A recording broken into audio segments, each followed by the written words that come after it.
And I'm like, dude, I'm so sorry to inconvenience the one thing that you have to do during your job, just to check one person in. I'm like, I can see you're swamped. But all this stuff is going on. Here's my favorite, and please don't judge me, because this is when I felt like I was getting to my breaking point. We're at this mall area, just kind of like Target, and so not like a mall, but Target and a few stores. And I did the thing where I pulled over and let Johanna out at one of the stores, right? You know, you do that, your parents probably do that for you guys. Like, I'm going to pull over, you're going to hop out real quick, I'm going to park, and I'll come back in. And so not only did I do that, I actually put on my blinker. I put on my hazard lights that were blinking, and I pulled over, and so any car behind me would have enough room to go by. Well, this lady behind me, literally, as soon as I pulled over, and mind you, I pulled over for maybe 15 seconds, 10. She just lays on the horn. She's like, is that for me? Like, are you kidding me? And Johanna just looks at me and she gets out, she walks across. Says, ladies in the car, laying on her horn behind me with her daughter. You see how this is like my therapeutic session with you guys. Thank you. But here's what I did. I kind of hit my breaking point. And so what I did is I just waved, nice and polite. I see you, I hear you. I pulled up about 20 feet later, and there was a stop sign. And there was traffic coming from two different ways. It's kind of a three-way stop. And so I could tell she was in a hurry, so I wanted to do everything to help her because she was a very important person. She had places to go, people. So I sat at the stoplight, or stop sign, and I waved down like 5 cars. Hey, oh, I'm good. And she's just like, did I feel good about it? Yeah, maybe in the minute a little bit, but I'm just like reminded, here's the thing, I'm like, is this the world? Right? Is this it? You guys see that stuff every day. Is this just what life is? This goes on because I saw some beautiful things too. I saw an awesome family at Mount Rushmore. There's 5 of them, mom, dad, with a couple adopted kids. One with special needs. They all had matching bright orange t-shirts on. I fell in love with them immediately. Like, there was so much good. We had the best server of our life, this really nice college kid. And I'm just thinking, man, what's my role in all of this? If this is the world, how am I supposed to love it? How am I called to love this and them?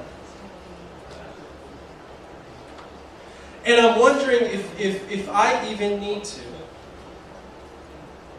Because easily, what's the response?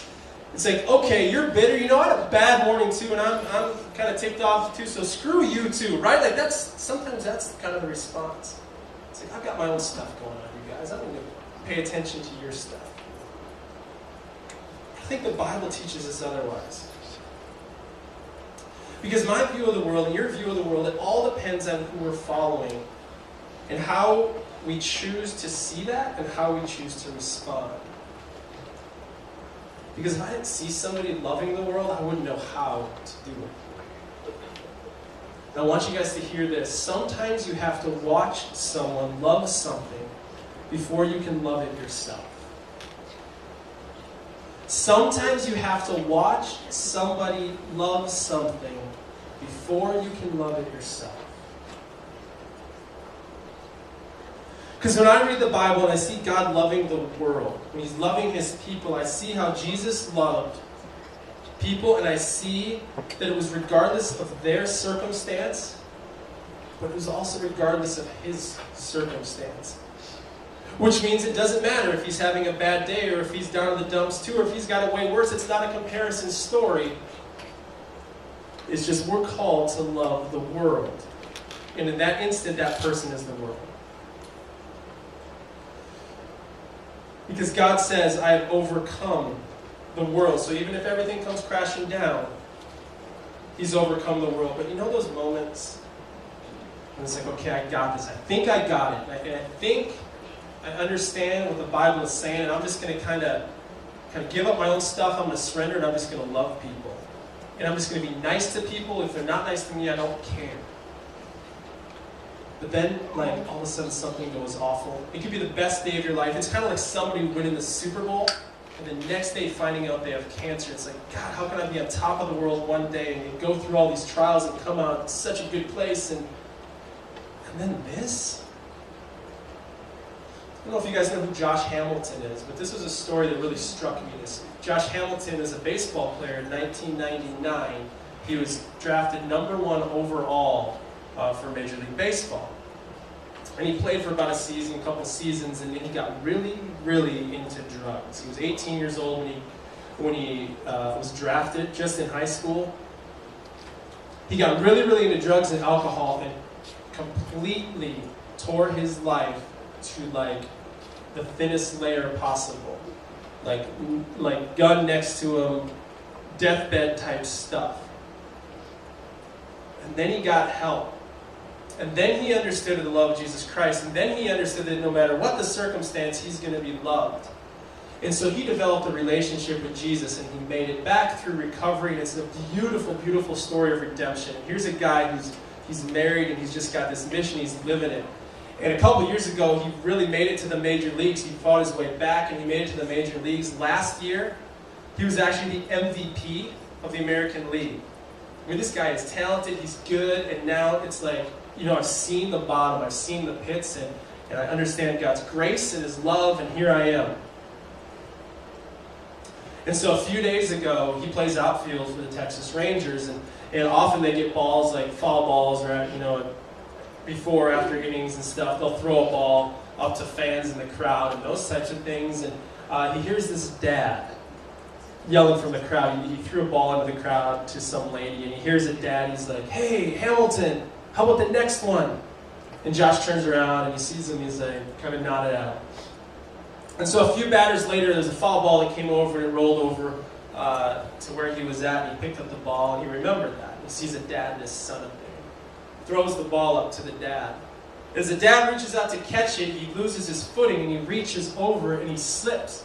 And he falls over the railing. 20 feet to concrete.